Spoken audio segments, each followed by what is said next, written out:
Hi, this is the one and only Princess of Gospel, Lynn Brown, on the PM show. Tonight's show is going to be a little different.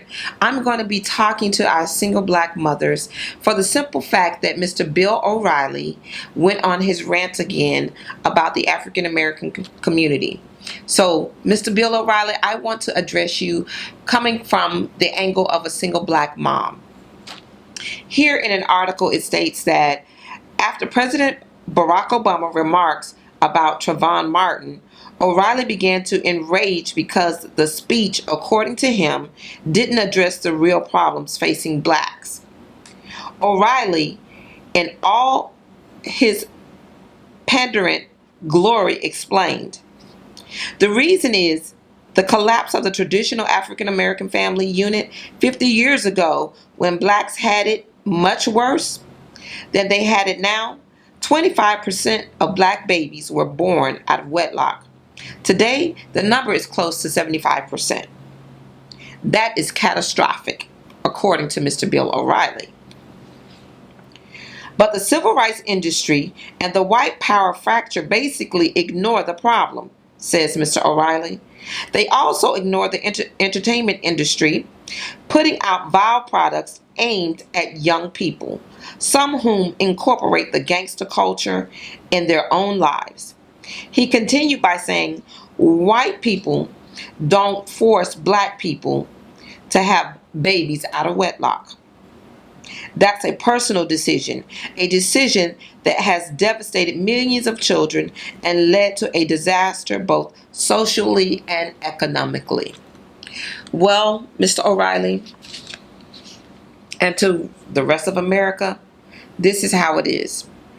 Yes, there are many black children who are born out of wedlock. Is it the fault of the mother? Or is it by choice that she may have chosen? We don't know what that circumstances is or was when that child was born out of wedlock. And who's to say the child was born out of wedlock? Do we have a lot of single black mothers? Yes, we do. Are our black men standing up to the plate like they should? That question remains to be seen. But this is my point, coming from the angle of a single black mom. I've raised 3 sons. None are in jail. They all have an education. They all are employed. As a matter of fact, one has his own business. So, Mr. O'Reilly, for you to say that it's the fault of the single black mother, and no, my sons are not weak men. They are men who stand up on their own and make their own decisions. And no, they're not out riding. They're not out listening to gangster music, as you call it. They listen to all music, whether it be from the white culture, rock and roll, any genre of music. They listen to gospel, hip hop, rap. They listen to it all. So for you to say that they are just focused on one type of music, now you're stereotyping black men. I guess because if they have dreads in their head too, you're going to stereotype that as well. Well, let's get down to the root cause of the problem, since you want to say that the black female, single female, is the cause of the problem. But before I do that, let's address your issue, Mr. Bill O'Reilly. I believe that your now ex-wife is a single mom. As a matter of fact, it states in the it says here, Bill O'Reilly loses custody battle in the Daily Mail online newspaper. It says Nassau County Supreme Court granted full custody to ex-wife Maureen McPhilmy, 49, last year. O'Reilly, 66, appealed the decision, which was upheld again, ruling that clearly stated preferences of the children were relevant. O'Reilly maintains visitation rights and shares legal custody over son 13 and daughter 17. So, Mr. O'Reilly, you may have been married at one point in time, but now I'm finding that your wife is a single mom raising a son and a daughter. Now, who's going to point finger at you because she's raising a son and a daughter? No one. Because like anybody else, we probably feel that That's your business. How your family is raised, we're not trying to figure it out. We're not trying to point blame as to why the marriage didn't work. But for you to point out that it is the fault of the black female, single female at that, for all the catastrophic issues that are going on in America right now as to why cops are shooting black males, it's not the fault of the single black male. Let me get down to the root cause of the problem that no one has addressed. Everybody is saying that we shouldn't do marches, that the NBA players should stop playing ball, the football players should stop playing ball. We should boycott all major department stores. We should boycott Walmart. We should support more black-owned businesses. Yes, we can do all of that. But will it really address the issues that's happening right now, or will it stop the killing of our black men? No, it won't, until we really get down to the point of addressing the issues at hand. The issues at hand stem way back over 304 years ago with the Willie Lynch letter. Now, in dealing with this Willie Lynch letter, which was written December 25th, 1712, Mr. Lynch says, he's talking about the female, the mother. He says, therefore, if you break the female mother, she will break the offspring in its early years of development. And when the offspring is old enough to work, she will deliver it up to you.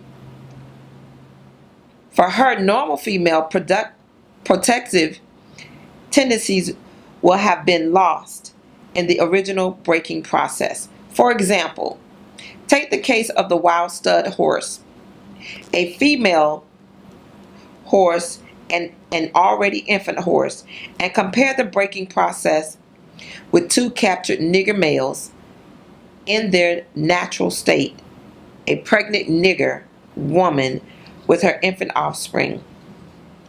Take the stud horse, break him for limited containment. Completely break the female horse until she becomes very gentle, whereas you or anybody can ride her in her comfort. Breed the mare and the stud until you have your desired offspring. Then you can turn the stud to freedom until you need him again. Train the female horse, whereby she will eat out of your hand, and she will in turn train her infant horse to eat out of your hand also. So here it is. We have a white man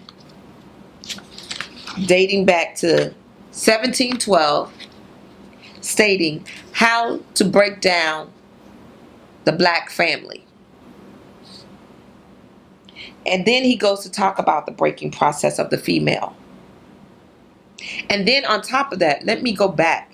He compared us to a horse. Go figure, Mr. O'Reilly. So if you want to talk about what the problem is, it is what has been taught generation after generation after generation after generation over 304 years ago. The breaking process of the African American woman. Take the female and run a series of tests on her to see if she will submit to your desires willingly. Test her in every way because she is the most important factor for good economics. Now we're the important factor of good economics. Now, if that's the case, we are the important factor of good economics, then why are we the ones that are making less money? Why are we the last on the bottom of the totem pole? If we are the key to the economic factor, then we should be on the top of the totem pole getting paid. If she shows a sign of resistance in submitting, and see, and black men, this is where I want to address you on this. Now you can understand why we have a problem with submitting, because here it is. Completely to your will, Do not hesitate to use the bullwhip on her to extract the last bit of resistance out of her. Take her, not to kill her, for in doing so, you spoil good economics. When in complete submission, she will train her offsprings in the early years to submit to labor when they become of age. So now, this man has figured out how we women should train our children. That we would train our children the way he trained us. And so therefore, and I'm just speaking, monkey see, monkey do, monkey act like monkey acts just like you. Is that what you're saying, Mr. Willie Lynch? And I'm addressing you, Mr. Bill O'Reilly, that you're saying that it is our fault. Well, according to Mr. Willie Lynch, he's saying that this is good economics in this manner. So if I train my son up to be a certain way, then he will take the opportunity to do as I do as I say and not as I do. So that's the theory that you've embedded into us. So we really need to look at this thing. If we're going to start saying how we are going to correct the situation with police brutality on black men, whites against blacks, racism, if we really want to correct this matter, then we got to get down to the root cause of the problem. That's where the issue lies.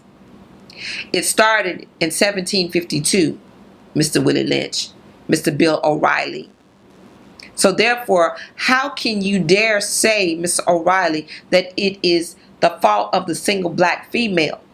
Well, when I'm reading here, according to Mr. Willie Lynch, he stated, take the black male influence out of the home.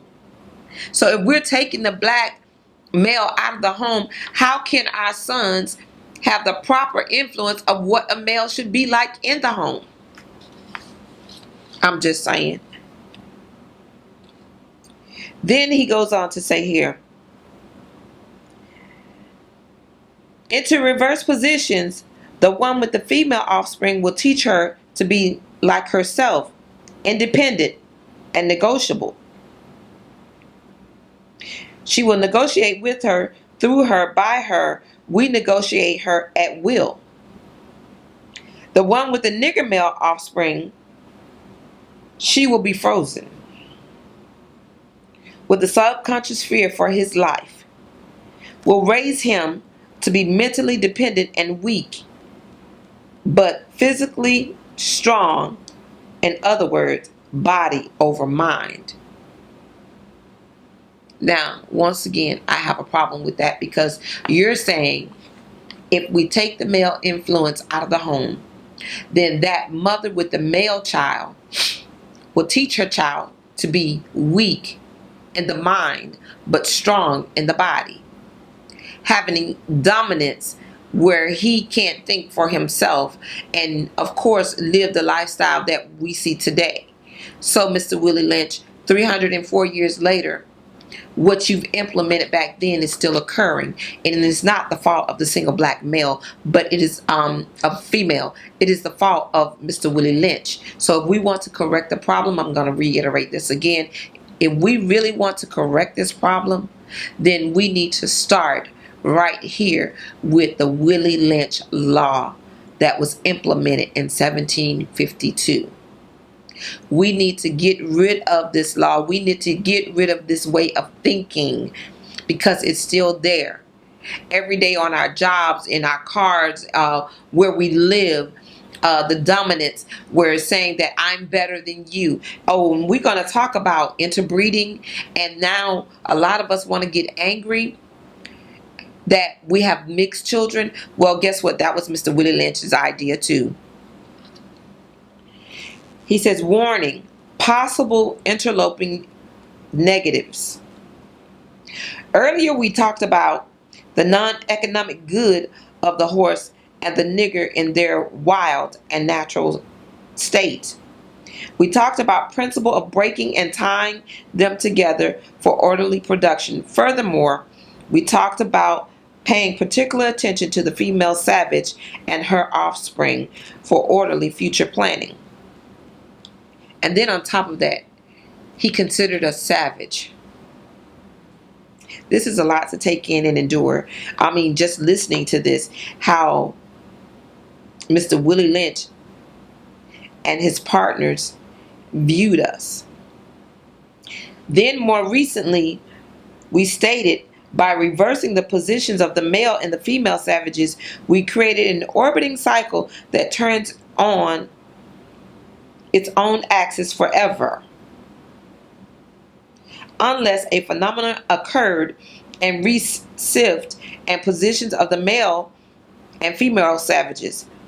Over experts warned us about the possibility of the phenomenon occurring. Well, guess what? It's time for the phenomenon to occur. It is time that we reverse these roles, these thoughts, this way of thinking, this psychological damage that has been done over the years. 304 years, it has gone on too long. So now we need to get rid of this way of thinking. We need to address the issues at hand. We need to start where? In the home, in the church, in the community. We're calling out our leaders to really address the issue that's happening right now, because everybody keeps overlooking the real issue. Martin Luther King marched and got things changed. Well, being that we are in a different time era, marching is not going to necessarily be the thing to do, but education is the thing to do. And what I recommend is that everybody who has a computer, who has access to internet, who has a cell phone, that they go and look up the Willie Lynch letter and read it from the front to the back. I remember my son, my middle son, coming to me and telling me that he went and read the Willie Lynch letter. And when he did, he said, "Mom, I cried. I cried at how we have been whipped and how we have been beaten and how this man thought of us. It makes me weak in the heart. It makes me want to cry right now just to think about that this man thought so little of us. He had no respect for the simple fact that a black life mattered." I keep hearing everybody say all lives matter, but right now it is not whites that are being killed. It is not Asians that are being killed. Right now, the lives that are being killed right here on American soil is the black life once again. And if we're not careful, we're going to revert all the way back to slavery if we don't do something now.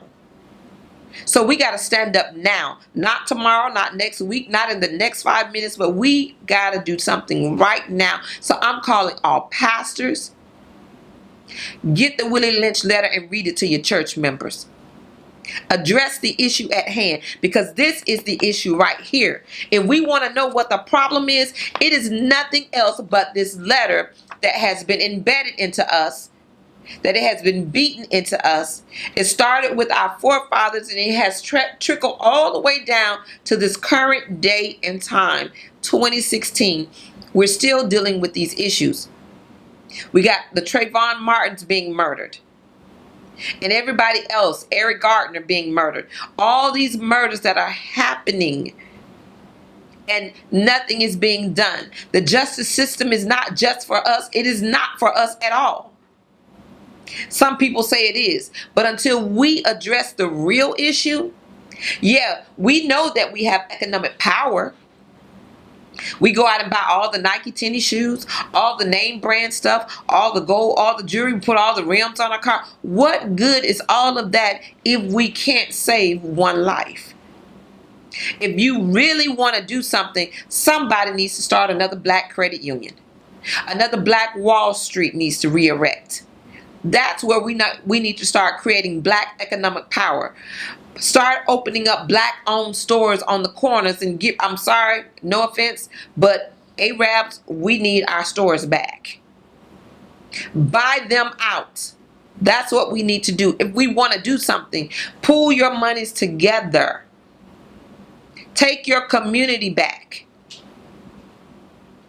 If we're not willing to take our community back, if we're not willing to put our money in our own community, if we're not willing to, even if you are a single mother, learn how to communicate with that single father that's the parent of your child. Have a relationship with him so that you're raising your children together. You might not be able to get along in the home together, but together you can raise your son and your daughters so that they will be productive citizens. But how can that happen when we are being stereotyped every single day? Now, we've gotten down to the root cause of the problem. Now we need to start coming up with solutions on how we're going to handle them.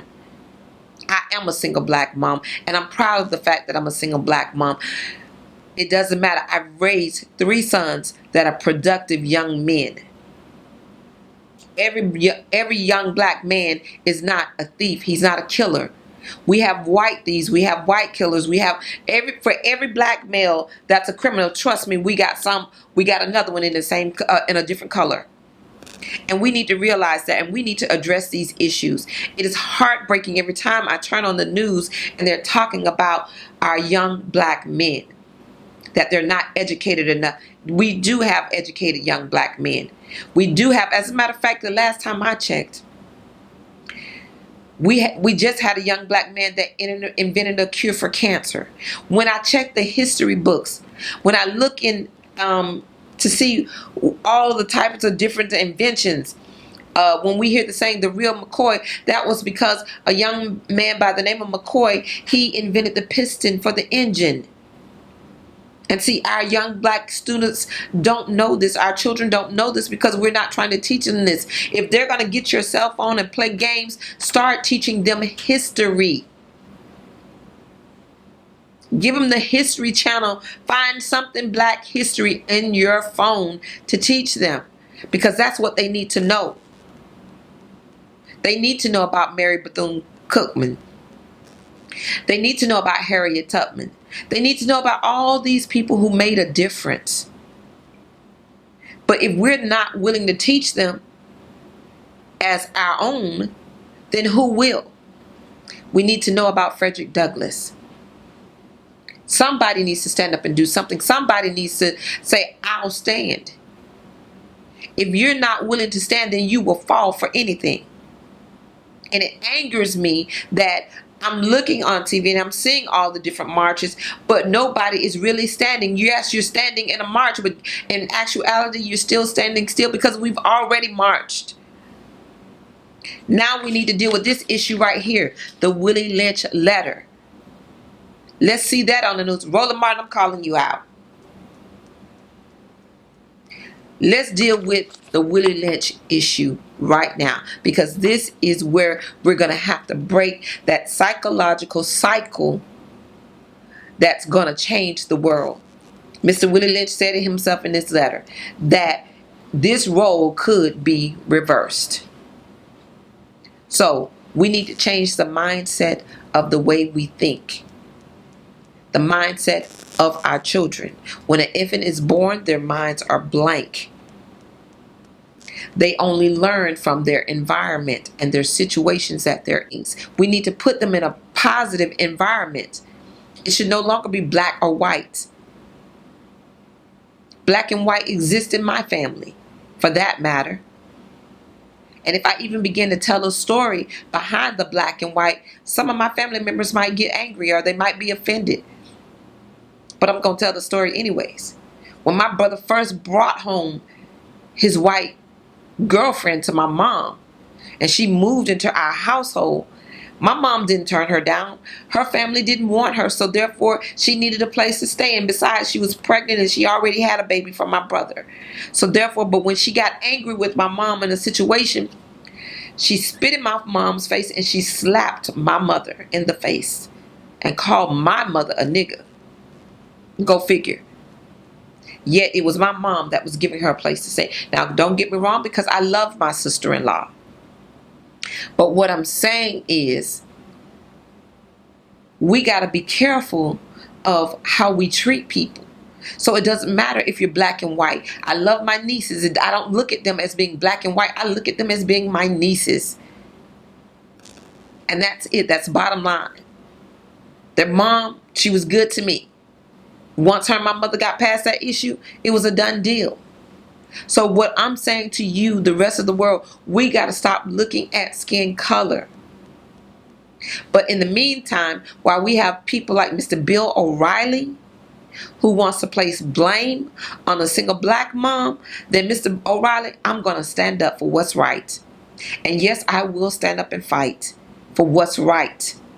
As a single black mom, I've raised my kids to be good men.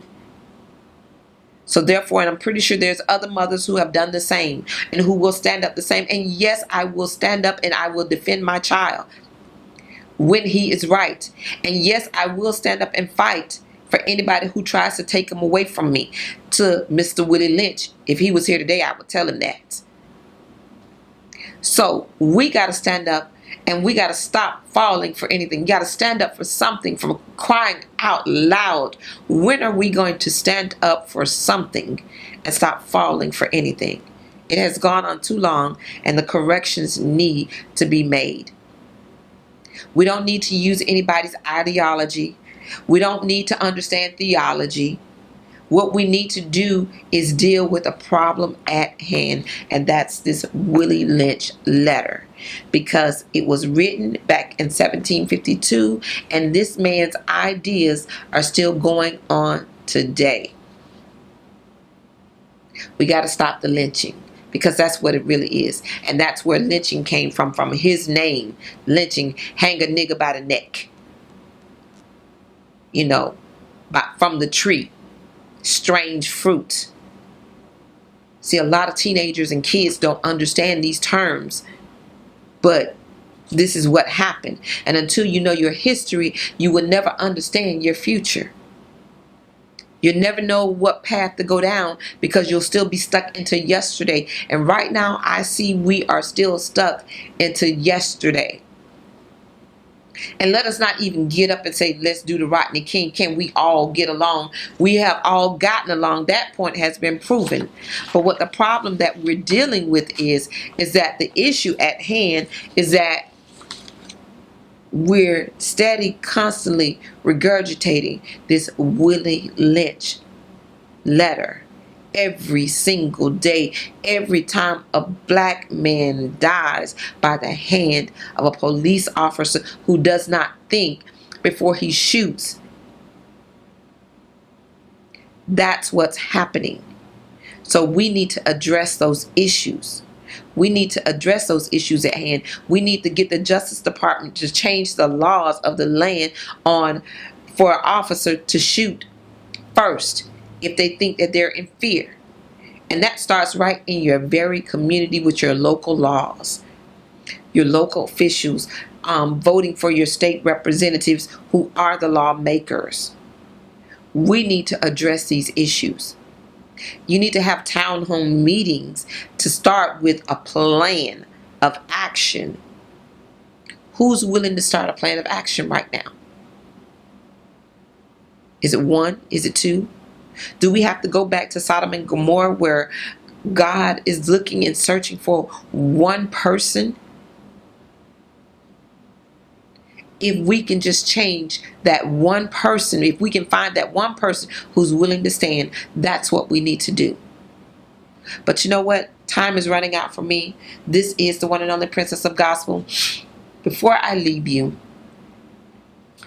my question to you, the listening audience, is, when will you take a stand? Or are you willing to take a stand? Or do you want to continue to repeat the repetitive cycle of a black man dying? When will it stop? Is enough enough? Well, that's all I have to say for tonight. Once again, this is the one and only Princess of Gospel, Princess Divine. And as I always say, peace, love, hair grease with a perm. I love you for free, and stay jelly bean happy.